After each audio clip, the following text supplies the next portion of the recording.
the event from LinkedIn itself, and I I didn't see, realize I that. see. Yeah, so I actually clicked on the event link, right, and it doesn't Uh-huh. show that the event is started from there. Oh, it's a new discovery for me. Thank you so much for being here, Yep, thanks so despite much all for having the. me. Okay. So, shall we begin? Yeah, sure. Okay. So, invest in yourself. I always think that the best investment ever you can make is Yep. in yourself. And today's very special guest, Clarence Cheong, is here to share all about investing in and for yourself. So, Clarence, again, thank you so much for being here. I'm very, very excited to be meeting you online. And can you kindly share hello to our viewers? Yep. Hi everyone. Nice to see you, and thank you very much, Jane, for having me on your channel as well to speak about the book and to do the interview. Yep. Sure. So I do agree that investing in ourselves is a very key thing that we need to pay attention and focus to, because we are the one asset that we carry through life. Whether or not it's a good time, it's a bad time, whether it's a tough challenge that we are facing, whether it's an easy road that we're walking, it's always us that is going through all of that. And thinking about what to invest in, what to grow, it doesn't really bear a lot of fruit if we are not improving ourselves. And I think Hmm. that that's something that resonates with me all throughout my career, all throughout what I've been doing over the years as well. I see, I see. I have to say, I was really amazed by your book, More Than 100%, because it, discusses all about how you really become more than 100%, of course, in this globalized business realm. And it goes really deeper into developing, yes, and differentiate your skill sets. And there are many different tactics and strategies you get to discuss and introduce for us. And I wanted to start from discussing about perception shifts because it Mm-hmm. really was something quite new for me. I don't think I ever thought about this from this aspect. So I'll just quote from your book because I think it's very, very useful and helpful. So it says the first necessary perception shift you need is that everything you know is a skill. Like even breathing, it says. So speaking is a skill, breathing is a skill, listening is a skill, feeling, thinking, cooking, discussions, everything you will know, you can know, everything is a skill. So how do you say that we start making this perception shift to develop our skills? I think the first real step we need to do is to understand that everything is a skill, and to be able to bring ourselves up to that confidence level to agree that I know a lot of skills, right? Because if I'm talking about breathing, about walking, about speaking, most people will then look at me and say, hey, Clarence, I can do these things, so can 1,000 other people, right? So what makes it so good for me to be able to do what everybody else is doing? And that's where that limiting belief comes in and stops us from growing our own abilities. Because once you feel that, hey, everybody else is better at speaking than I am, you will never make that step to improve your own speaking further, because you feel that there's no point. Everybody else beats me at it. They're always going to be better. There's no way I can get better. Whereas Mm, if I go to the acceptance level that, hey, I have 10 different skills, and each skill I'm about maybe a 5 or 6 in it, I will start thinking, how can I actually go ahead and make that 5 or 6 into a 7 or 8 or 8 or 9 or 9 or 10. So seeing things as a very factual skill standpoint, you actually are able to take steps to grow that particular skill that you have.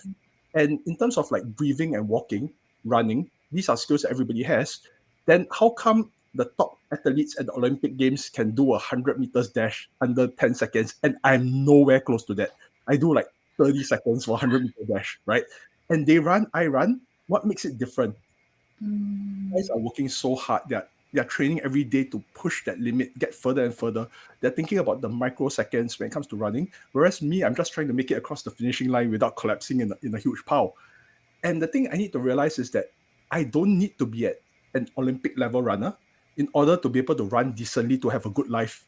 I can go out for a run mm, once in a while, enjoy the scenery. I don't have to run at that speed, at that pace. I don't have to beat the Olympic runner in mm. order to be able to progress further. Yep. I truly agree in that we don't really need to think too largely. Like we don't need to compete with an Olympic runner or Yeah. even Steve Jobs. So there are different categories of skill sets you're discussing in this book, which are, uncommon skills, rare skills, elite skills, and unique skills. And probably we don't need to touch on, elite skills because it's something like the Olympic runner. Of course you Yeah. can, but I wanted to focus on the rare skill sets because it was something that really intrigued me. Mm-hmm. And two of the best examples of the real rare skills is or are leadership and book writing, which I Yeah. think you are the fascinating example of this, these different skills, leadership and book writing. And there are also amplifier skills. Book writing can be an amplifier skill, but there are also other things like social media, Yes. curiosity, public Correct. speaking, and all that, right? And what Yes. interested me is what was really interesting to me is that you don't need to, and you shouldn't isolate these skills if you have got different skill sets already, right? So Yes. you start Correct. to connect and blending some of these skill sets, which then will make you so unique. So you don't need to compete with anybody else. You'll be just uniquely you. So can you Exactly. explain in that we can start utilizing our existing skill sets by Mm-hmm. differentiately blending them? Okay, so let me try to simplify the example so that it is more understandable to our audiences as well. In terms of the skill sets, let's say I'm good at speaking in public, I'm good at social media, and I'm good in something else, let's say financial planning. So if I'm a 8 in speaking and 4 in social media, I might choose to do a lot of presentations in front of crowds, stand in front of the stages, energize everybody, get everybody excited. Then they're thinking of buying their financial planning products from me. And then I go that way. As a person, as a financial planner, I specialize a lot in the speaking and I publicize a little bit on my social media using the skills that I have. But if I were a 4 in public speaking, but an 8 in social media, then instead of doing a lot of large stage events, energizing the crowd, talking to a lot of people, I won't be doing that. I'll be focusing more on building my social media profile, exchanging contacts with people, catching up with people over social media, thinking of advertising campaigns, bringing in the crowds from the social media platform instead. And it still comes back to that whole central theme of financial planning, where the customers actually get something from me at the end of the day. And that's the way I monetize it. So whether it's financial planning or another craft, let's say dentistry, for example, or being a top surgeon in the country, you need a way to be able to bring people to you, to let them see you for your skill and engage you for that skill. But there are different ways to advertise it. And some of the amplifier skills that I mentioned, things like social media, things like book writing, there are a way that you can reach out and touch many different lives without having to be there yourselves. So whether I'm asleep or awake, if Amazon sells a book to a reader out there, the person picks up the book, goes through it, and picks up one, two life skills that they feel has elevated their lives so much more. My job is done as an author. I've already reached out across half the world and touched somebody there and gave them that gift of being able to outperform what they thought they were capable with. So being able to see yourself as, okay, I have public speaking skills, I have social media skills, I have presentation skills, I have marketing skills, I have design skills. I start seeing all of these and I start figuring out which skill am I better in, which can I reach a bigger audience in, or what skills do I have to polish up. Let's say if I know I wanted to use social media as a platform to reach out to my audiences, I'll go ahead and learn more about social media. Pick it up from YouTube, pick it up from other writers, pick it up from other content creators that have that itch that I don't have yet, but yet I want to get there. So I start imitating, I start copying their ideas, how they do things. Of course, I'm not going to like infringe any copyrights and all that, but I would say that learning from people who are really good at their craft is a very nice way of picking up your skills very quickly. So being aware of your skill sets allow you to amplify yourself in the right directions to get a better impact.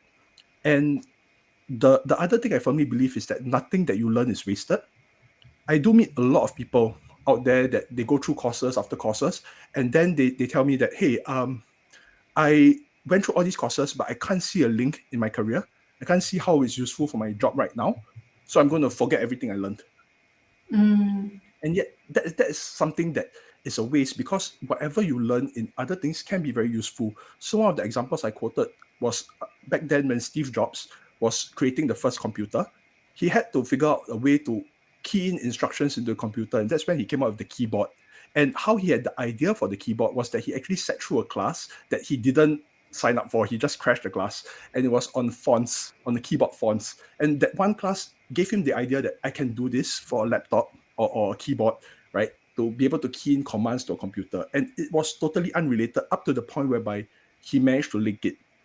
He managed to find a use for that skill that he picked up attending a lecture. So sometimes the things that we go through in life give us all this background, but we don't see it at this point of time because I haven't thought about how to use that skill yet. And Mm. as opportunities come, as I start thinking, how do I maximize what I already have into all of these new tasks that I'm aiming for? That's when the value starts coming in. And back to your book writing, right? Yes. Because, this amazing book that, is out there to help us all out came along. Like, I am curious to see how you got the inspiration to write this book in the first place, because I know you are a Okay. successful financial advisor and you're from the engineering background too. Yes, And correct. it is something very unique that you got to develop for yourself. So can you share that part a little too? Sure. Part of the reason why I wrote the book is to share my experiences as well. Because first thing I'm going to say is in the book itself, I wrote, I'm not an expert in anything. And my whole reason of writing this is to share my experiences and hopefully inspire somebody along the way, if you can pick up one or two things. And the whole journey that I had started off with engineering as a degree that I took, and I stepped into financial advisory almost immediately.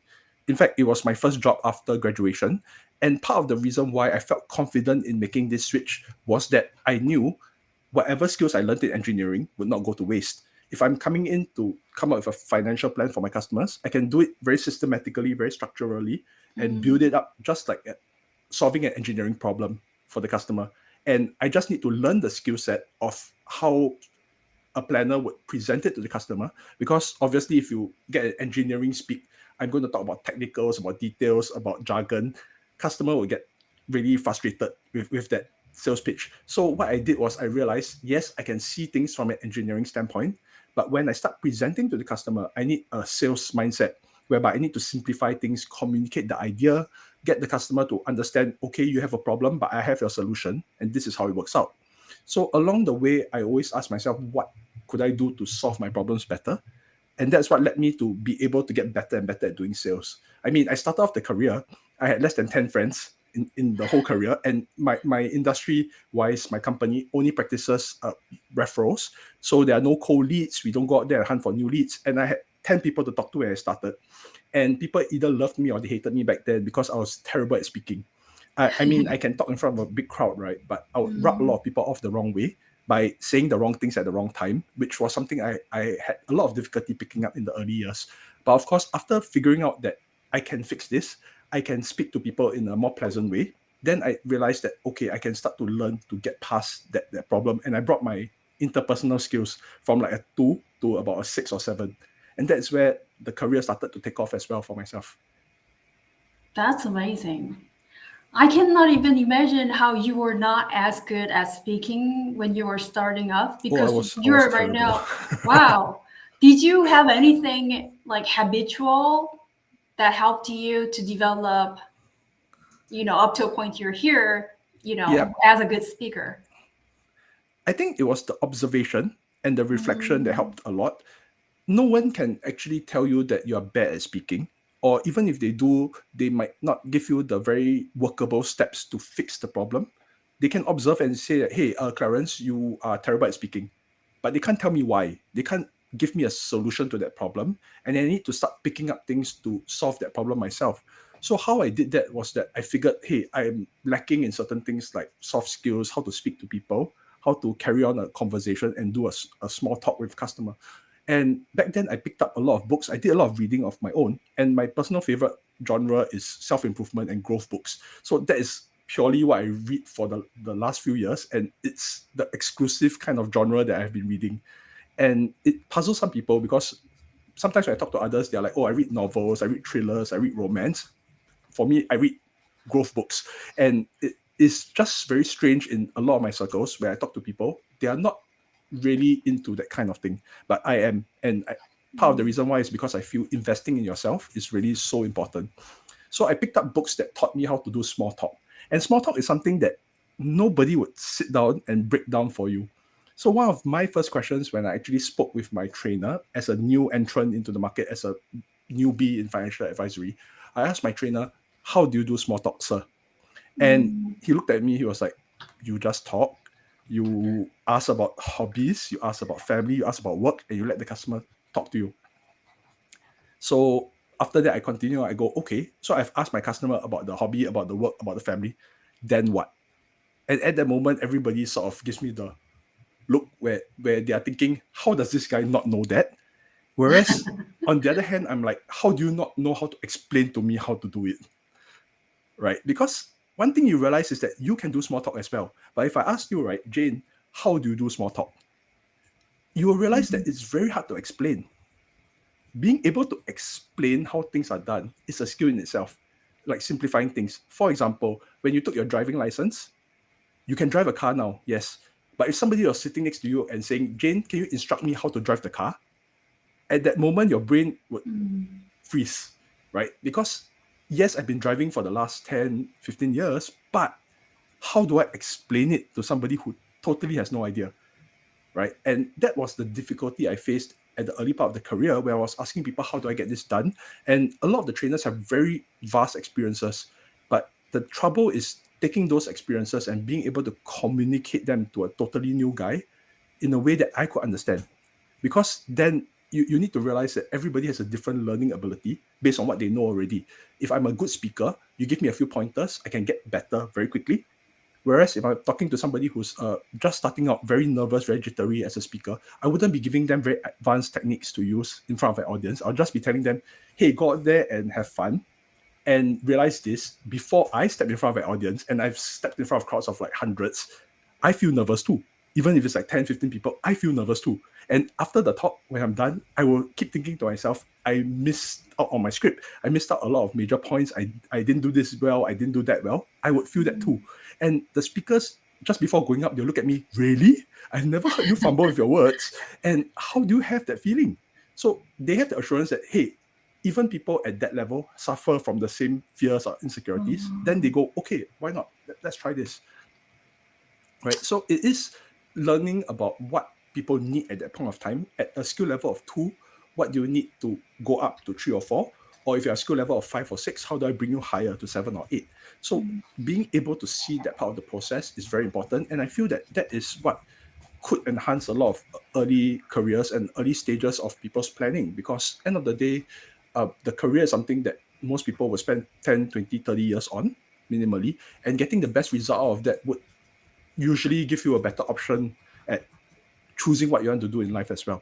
So it's like a whole career happiness kind of thing. If my job gives me the freedom, the flexibility, then life will be a bit better. Of course. Yeah, correct.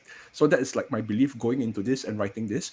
And what inspired me was some of the better writers that I've read were not better just because of the content. It was also better because of the style that they brought the book in, and they made it so reader friendly that I could just sit down and finish the entire book in 1, maybe 2 sittings. And these are authors that really caught my attention and have my respect.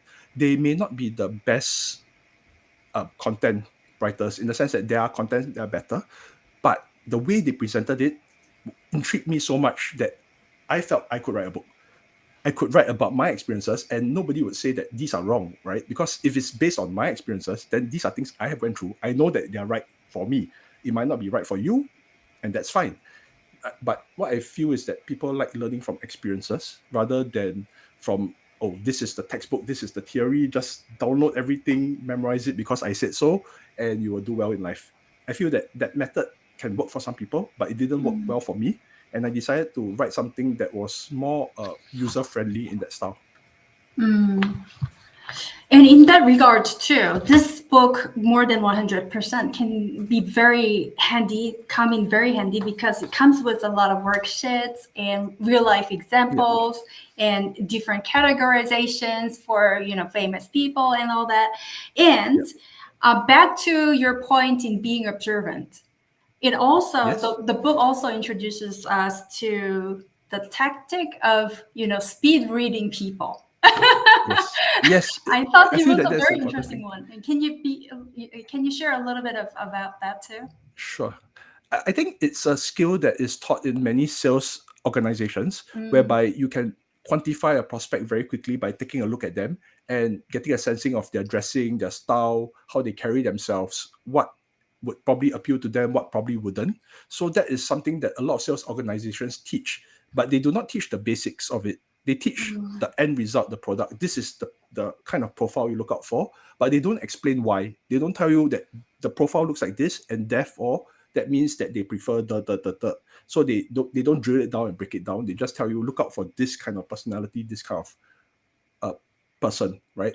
So what I feel is important in observation is being able to slowly break down what you see and figure out for yourself what it means. For example, mm, if a customer comes in hot and sweaty, you might imagine that they took a public transport to get to you. So from there, what does a public transport mean, right? It could mean that this customer is more thrifty. They don't want to drive and park in a very expensive location before coming to meet me. It could mean that the customer has a very good sense of timing in the sense that they want to be polite and on time, so they rush rather than take a slow, leisurely walk. So these are all things I read off seeing a customer come in perspiring. So from mm, one situation, I dig deeper into it by just looking and feeling. If I'm the customer, what would make me so hot and sweaty on a day that I'm meeting somebody? I could be rushing. I could be caught in traffic. I could be trying to save money by taking public transport, and so on and so forth. So from there, observing the customer gives me all these other ideas. And if I know the customer is thrifty, then when I do present any of my solutions, I'll look for the ones that are the most thrifty ones rather than the most extravagant or expensive solutions. And that would mm. match the customer's personality and it'll make it easier for me to bridge that gap with the customer. All right, that's fascinating. It almost felt like for me reading a detective novel, but it was a very, very interesting point. And also, speaking of which, I was curious to see whether you will have anything to share further in terms of sales pitching or sales tactics, because I believe many of your, advisees or fellows from the field will be Yeah, watching it later on. So, would there be sure. any advices for them? There are a lot, and I actually do audio events on LinkedIn as well. So maybe once a month, once every 2 months, and I zoom in a little bit more on sales skills, sales techniques that you can use to bridge that gap with the customers. So I actually do have a segment that does that, and I have a podcast as well to talk about skills or skill related stuff.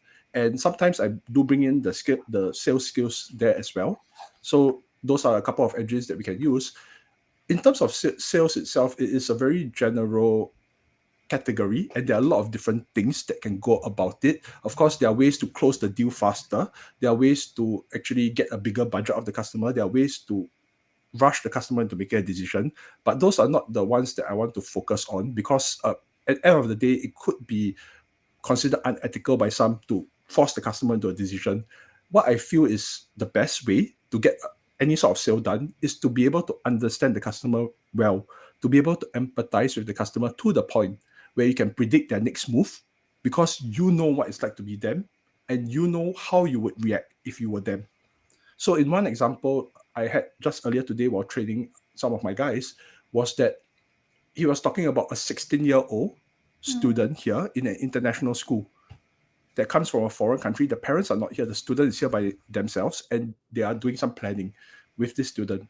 So I was telling my guys, stop everything. Don't think about the plans. Think about yourself. If you were 16 years old in a foreign country without your parents there to study, mm, what are your worries? What are your concerns? And what will you think? And of all the countries in Southeast Asia, why is this student studying in Singapore? So from there, I got the mentee to think about this particular student's circumstance. And then from there, we realized that, okay, it's because of the infrastructure we have in Singapore. That's why they're here studying. It could be that the education here is great. What else is great in Singapore? The healthcare and the financials. So, in order for you to understand this customer, you know that they are here to study, but just as well, they're located in Southeast Asia. They might not mind having assets parked away in Singapore because of the fact that they can seek medical treatment here, or because of the fact that they may want to build their family's wealth in another country as well, just for security's sake. So these are some angles that my guy realized that, hey, I can go back and talk to the customer about this. Although the customer is young, I'll prepare the concepts for them to be able to bring back and show their parents, to be able to understand that, hey, these are things we can do, even though you're not perpetually based in Singapore, you are over here studying, but you might have some roots in Singapore at the end of the day. So going through that, understanding the customer's point of view, and then proposing something that suits the customer's needs would be a much more valuable way of conducting a sale, rather than going there and saying, hey, buy this now, there's this discount that's ending, please sign on the dot. And that's a very high pressure sales technique that some people use. It might not work most of the time because it gives the customer that additional stress they don't need. Of course, yes. Definitely. Wow, very interesting. And personalization is the key, just equally as in other fields, I Yes. feel. And this will be my very last question, actually, before your closing Sure. remarks. Would there be anything else you would like to share regarding being referable and being referred to? In terms of for sales related one.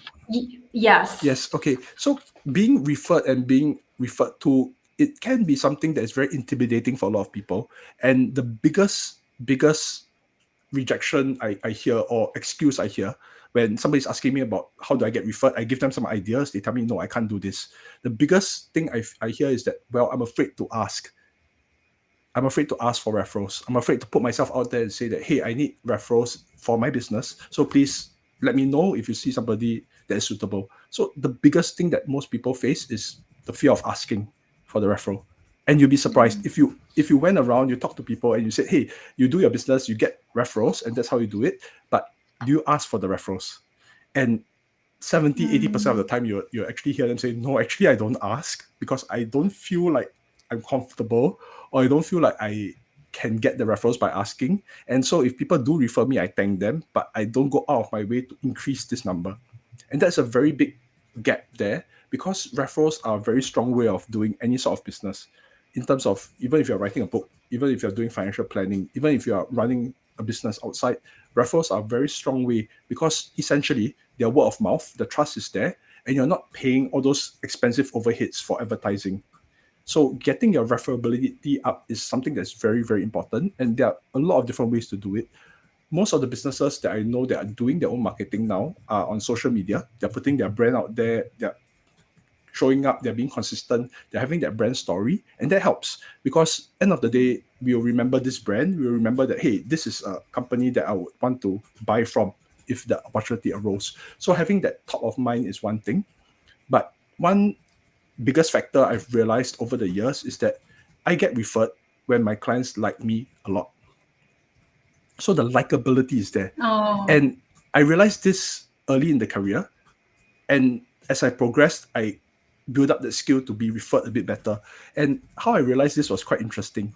I started this career as a fresh graduate from engineering, and I was young. A lot of the customers I talked to were in their 30s and 40s. And the first thing they do when they see a young advisor is ask me, Clarence, how long are you going to be in this industry? You're so young. I don't know if you'll survive. Why should I buy from you? So because of that, I started to dress up. Everybody I meet, I would be in my business attire, long sleeve, with my tie. No matter whether it was a casual meeting or formal setting, I'll be in a fully business attire dress up.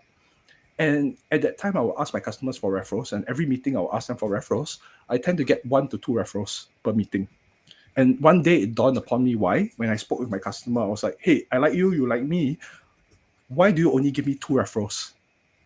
And the customer's answer was very profound. The customer said, well, Clarence, I like you. You're very professional. I love what you do. And I'm only going to refer you friends I know that have money, because everybody else would just be wasting your time. And that was totally not what I was getting at, because I would want to work with people who are serious about their planning, and I don't really care whether they have a lot of money or not. But the impression I gave my customer was that I'm only going to work with people that have money. And that was very interesting to me. So I did an experiment. The next few times I met a customer, I removed my tie. And I realized that my referrals went up. I didn't get one or two anymore. I got three, four, five referrals. And I was thinking, why is this happening? Right. So I did another experiment. In the next few meetings I went for, I rolled up my sleeves and I undid one more button of the shirt, right? And I realized I started to get 12 to 16 referrals per person that I met. I was like, wow, this is amazing. And the reason why is quite simple.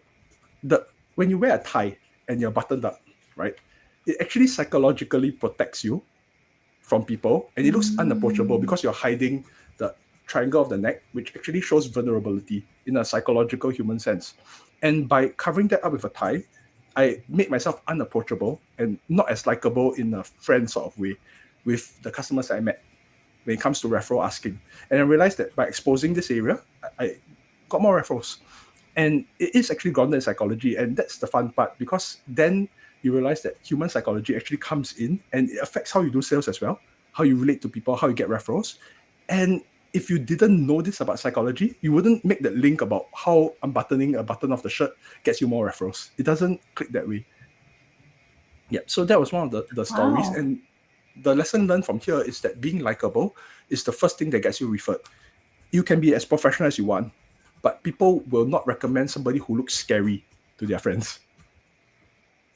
I mean, that yeah. Exactly. So some of the ideas that I give people to break the ice with their customers is to have a smiley portrait, or you do a short snippet like a video interview. You go like, "Hi, I'm Clarence. I'm a financial advisor. I do this for my Mm. customers, and I would love to meet you. I was referred by a friend. I love to meet you." And then you take that snippet, you send it over. So what happens is that you break the ice. They have already seen you. You don't look so scary on video. You speak quite alrightly, and I think you're quite likable. So at that time, it's much easier for you to get a meeting with the person you're referred to, rather than just dropping a text, very cold, very hard. Hi, I'm a financial advisor. Or you drop a call and they don't Mm. get to see your face. So that's the thing that I Mm. feel helps to bridge that gap when meeting a new referral as well. And it could be helpful to our listeners out there, those that are trying to get their sales in as well. Oh, very, very interesting. Thank you so much for sharing. I'm glad that I asked. And one thing more, out of Sure. nowhere, what do you think of this avatar video? Sorry?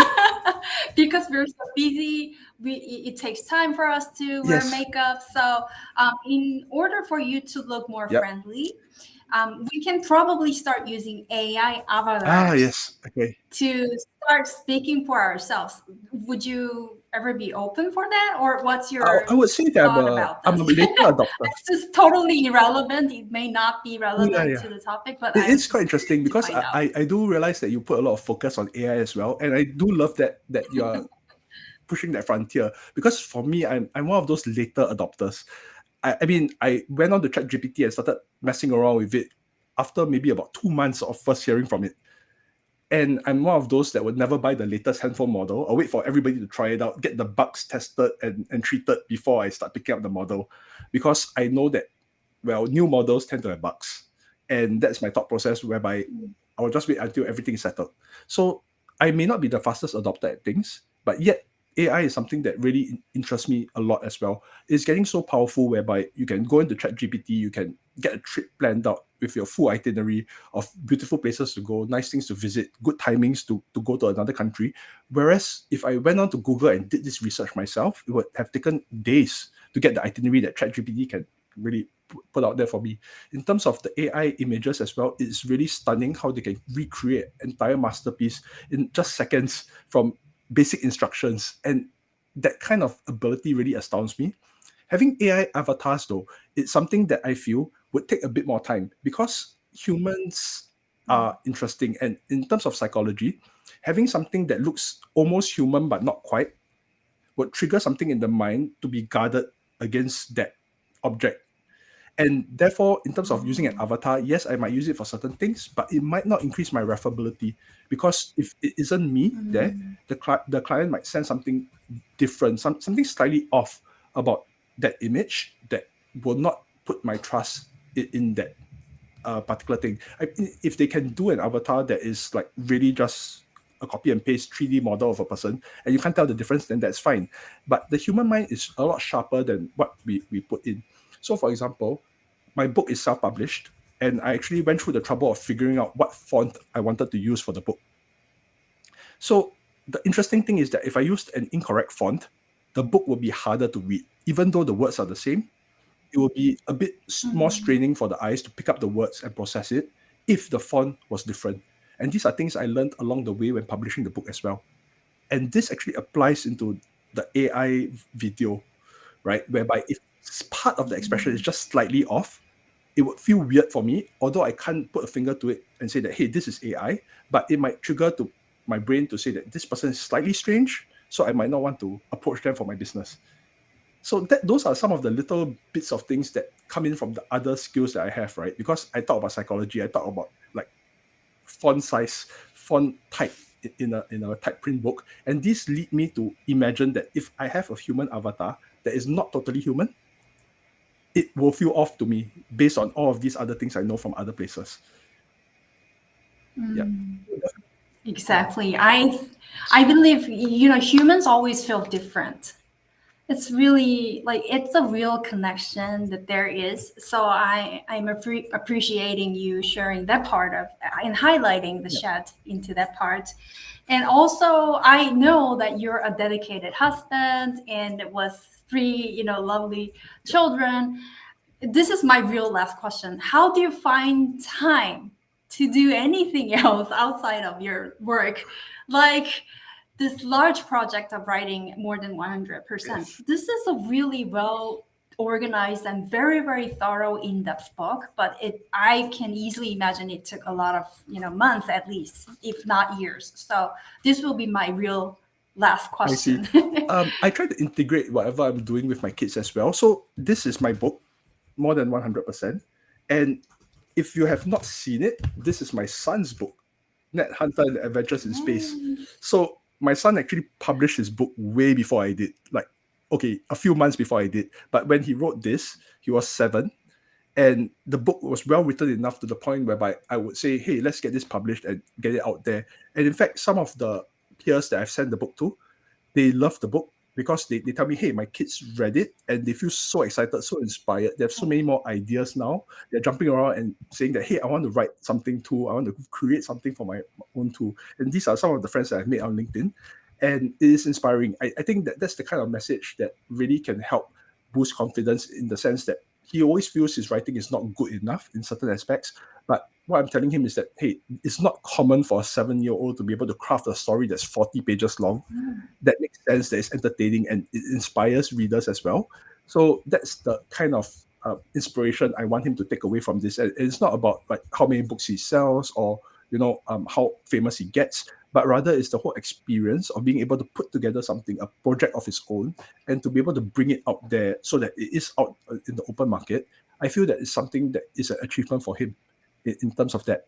And I feel that if a 7-year-old can get his book done in the course of like 3-4 months hard writing, he would tell me, hey dad, I'm not going to watch TV, I'm not going to play video games, I'm going to write my book, and I'm only going to start doing like video games and TV after my book is done. So I want to get the book done. And that was the determination he had for the months leading up to finishing the content of his book. And largely what I did for him was just grammatical. Everything else was written by him. He used the Word document processor to correct some of his own spelling. So I just added punctuation and formatting for him. And that was about it. Everything else was on his own. And to me, it's something that is impressive. When you're at that age, you can produce a work like this. Very impressive. Very, very impressive to me and very different. And when I was writing my own, I decided I want to get this out. I've always wanted to write a book, and there's no excuse to not be able to publish after a 7-year-old has done it this year. So that was what led me to put everything together and write the book.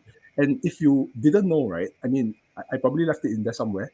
I actually did the copy editing for the book myself as well. Because I told myself, I'm writing a book about skills. If I don't copy edit my own book, then I'm not learning like different skills that I need to get my stuff done. So let me just figure out how to get the copy editing done and let me do it. And the copy editing was the most punishing part about the book in the totality. It was so terrible. I was just talking to a friend. off LinkedIn yesterday as well, and he said he loved my book and he was inspired to start writing his book again because he was starting on one, and then he said, I'll put this aside. And after reading my book, he was like, let's just get it done because I think it's doable, right?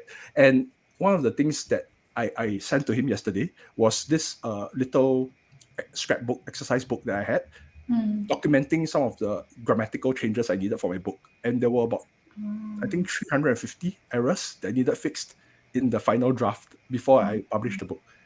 And Wow. it was amazing because I missed all of that in the first few edits that I did. It is really quite challenging to do copy editing for your own. And I realized that it is something that is doable, but there's a lot of work that goes into it. Like even the flow of the book itself, the system, the alignment, how all the paragraphs come in together, how all the chapters align together. Those were things that copy editors usually handle for writers. I did that myself because it was part of the process. I wanted to learn how to do copy editing. And it was an experience. I'm not going to repeat it again, I don't think. I'll probably get a copy editor the next time around if I ever publish another book. But now that you know better, because you've done it already, you will know how to better collaborate with the editor Yes. later on. Yeah. Yes, exactly. And I think editors do a fantastic job in being able to make the book flow better, as well as Mhm. catch all the little things that could affect how books turn out. Yeah. Exactly. So So it is there are fantastic. the yes person to go to in terms of editing. But I really do appreciate you writing this book because it's so well, again, well organized and with so many informations in terms of, skill development and improvement. And you need to be really intent about, developing and growing your skills. It is one of the points that this amazing book is making. So thank you so much for writing your book and your understanding for the delay at the beginning of the session. I was not aware that the streaming link wouldn't, Oh yeah, no be worries, no connected worries. to that. But, Yes, I so know now. yeah. So, No yes. worries, no worries. I mean, I learned something new as well because I had no idea that there are other platforms like Restream that can get the streaming done across multiple platforms. It's fantastic. I've been learning something new every day. Yes, yes, yeah. And that's the exciting part, right? So thank Yes, you so much exactly. again. It was my pleasure. And so I had so much of a great time talking with you or listening to your stories. Thank you again. Thank you so much, Jane, for having me as well. It's really a pleasure to be able to share a little bit and speak with you as well. And I think that you're doing fantastic work in the fronts of writing about AI as well as speaking with authors. It's something really Oh, unexpected. Yeah. So okay. thank you so much. I mean, I was quite pleasantly surprised when you reached out, and I was very appreciated as well. I felt very appreciated that you actually make this effort to speak with authors and to get them on the channel and collaborate because it's something that is not commonly done as well.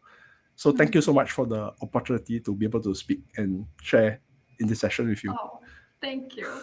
I appreciate it. And of course, I wish you all the best for you and your family. Thank you. I'll Sure. talk Thank you so again. much, Jane. Yep. Take Thank you. care. Goodbye. Bye.